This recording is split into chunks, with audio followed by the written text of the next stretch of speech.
Rose TV 24. Enjoy by listening to the Holy Quran. পুরুষ আশা করে যে আমি জান্নাতে গেলে 70 জন হুর পাবো। কয়জন? এখন তো কাম সারছে। মেয়েরা বারবার আমার প্রশ্ন করে বিভিন্ন মাধ্যমে যে পুরুষরা যদি হুর পায় তো আমরা কি পাবো? আর পুরুষদেরকে আল্লাহ 70টা হুর দিচ্ছে, তা আমাদের জন্য কি রাখছে? 70টা না 700টা? আপনারা দেখি কিছু কর না, জানা দরকার আছে না নাই? এই প্রশ্নটা অনেক আসে যে পুরুষদেরকে হুর দিলে নারীদেরকে কি দিচ্ছে ইসলাম? আল্লাহ রাব্বুল আলামিন পবিত্র কোরআনের মধ্যে বলছেন, সূরা যুখরুফের 71 নম্বর আয়াত। কয় নম্বর আয়াত? ইতাফু আলাইহিম বিসিহাফ। বলুন আল্লাহু আকবার।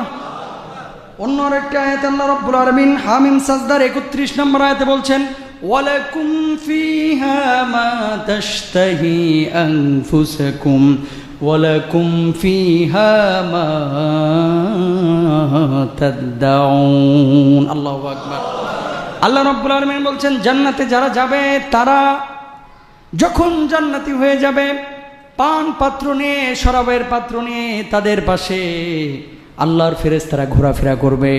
আর জান্নাতের মধ্যে যা কিছু চাইবে তার কল্পনায় আসার সঙ্গে সঙ্গে সেটা বাস্তবায়িত হয়ে যাবে। বলুন সুবহানাল্লাহ। এই দুটি আয়াতে আল্লাহ রাব্বুল আলামিন বলছেন যা চাইবে। এখন কোনো মেয়ে যদি হুর চায় তাহলে তো সে সমকামী হয়ে যাবে, নাউজুবিল্লাহ বলেন। কারণ মেয়ে কি মেয়েরে চাইতে পারে? না মেয়ে ছেলেকে চাইবে। আর পৃথিবীতে একটা জিনিস দেখবেন, একটা মেয়ের একসঙ্গে 4টা স্বামী, এটা কোনো মেয়েও কিন্তু চায় না। চায়? তসলিমা নাসরিনের মতো যেগুলো খাটা সেগুলো চাইতে পারে। কোনো সুস্থ মস্তিষ্কের কোনো নারী কি চায় একসঙ্গে 4 স্বামী? এটা দুনিয়ার কোনো ধর্মেই কিন্তু নাই।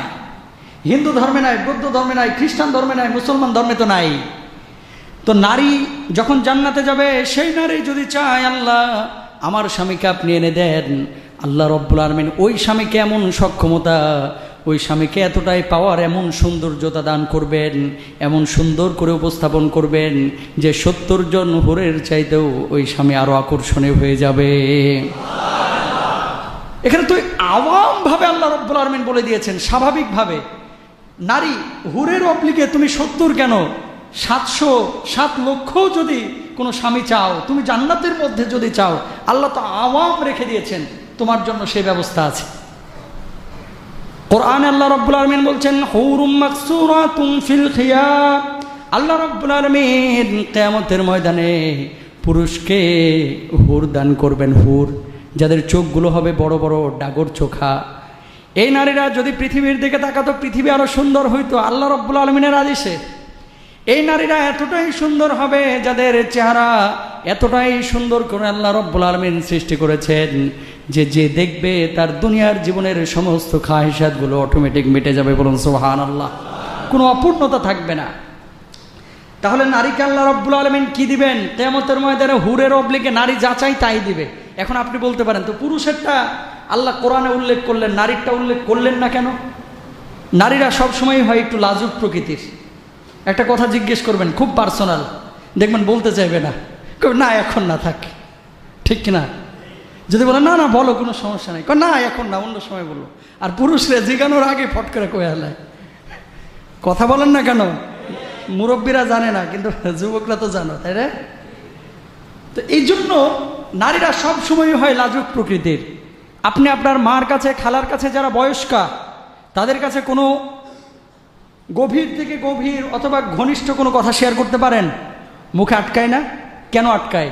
কারণ আপনার ভেতরে তার প্রতি যে শ্রদ্ধা, এবং ছোট থেকে যেভাবে বড় হয়েছেন, দূর মার কাছে এভাবে কথা কে বলে?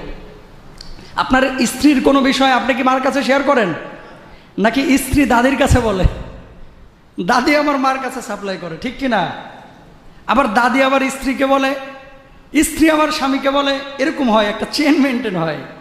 দেখেন না বাসর রাতের আগে যে দাদি কিছু টিপস দিয়ে দেয় বউকে। এটা কেন? কারণটা হচ্ছে কোরআন এখানে একটা মেসেজ আছে যে নারীরা হয় সবসময় একটু লাজুক প্রকৃতির, একটু বেশি লজ্জাশীল, ঠিক কিনা? এবং কোরআন তাদের ব্যাপারে যদি এই কথাটা বলা হয়, তাহলে এটা সমুচীন মনে করেন নাই কে? আল্লাহ রাব্বুল আলামিন। যেহেতু সমুচীন মনে করেন নাই, তাই আল্লাহ রাব্বুল আলামিন এই বিষয়টাকে আল্লাহ এই দুইটি আয়াতের মাধ্যমে হামিম সাজদার 31 এবং জুখরুফের 71 নম্বর আয়াত ইতাফু আলাইহিম বিসিহাফিম এই আয়াত, আর একটা হচ্ছে ওয়ালাকুম ফিহা মা তাশতাহি, এই দুটি আয়াতে নারীদের জন্য আল্লাহ রাব্বুল আলামিন পুরস্কার উন্মুক্ত রেখে দিয়েছেন। বলুন সুবহানাল্লাহ। আল্লাহ রাসূল সাল্লাল্লাহু আলাইহি ওয়াসাল্লাম বলেছেন নারীদেরকেও জান্নাতে সুসংবাদ দেওয়া হয়েছে যারা সৎ কাজ করে, ঠিক কিনা? যারা সৎ কাজ করবে তারা জান্নাতে উচ্চ মাকাম পাবে। বিশ্বনবী সাল্লাল্লাহু আলাইহি ওয়াসাল্লাম আরও বলেছেন জান্নাতের মধ্যে যত নিয়ামত আছে আল্লাহ রাব্বুল আলামিন যত পুরস্কার দান করবেন এর মধ্যে সবচাইতে উত্তম পুরস্কার হচ্ছে আল্লাহ রাব্বুল আলামিনের দিদার। সুবহানাল্লাহ।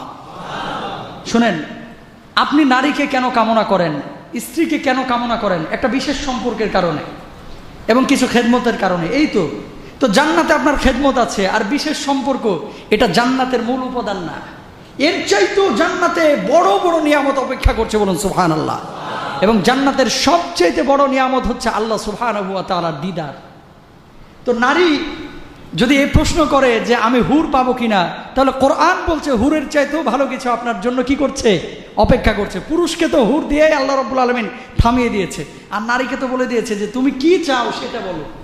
এমনও তো হতে পারে, দেখবেন আপনি যখন 40 বছর আপনার চাহিদা কিন্তু এক রকমের, আপনার বয়স যখন 60 বছর আপনার চাহিদা কিন্তু এক ধরনের, আপনার বয়স যখন 23 বছর আপনার চাহিদা কিন্তু আর এক ধরনের। এখন জান্নাতে যাওয়ার পরে আপনার চাহিদা কি হবে এখন কি আপনি বুঝতে পারবেন, নাকি জান্নাতে যাওয়ার পরে বুঝবেন? সুতরাং আমরা বলি যে ভাইয়েরা আমার, বোনেরা আমার, হুর পাওয়ার চিন্তা এখন করেন না, আগে জান্নাতে কেমনে যাবেন এই চিন্তাটা করেন, ঠিক কিনা? কই হুর পাবো নাকি হুর পাবো না, স্বামী কয় হাত লম্বা হবে, এই চিন্তা এখন করা যাবে না। এখন চিন্তা করতে হবে কি, জান্নাতে কিভাবে যাব, আগে জান্নাতে কিভাবে যাবেন এটাই যদি আপনি ফয়সালা করতে পারেন, এটা যদি হয় তাহলে এই জান্নাত আপনাকে অনেক অনেক নিয়ামতের সম্মুখীন করবেন এবং এই জান্নাতি নিয়ামত আপনি ভোগ করবেন, ঠিক কিনা বলেন? নতুন ভিডিও পেতে চ্যানেলটি সাবস্ক্রাইব করুন, বেল বাটন চাপুন।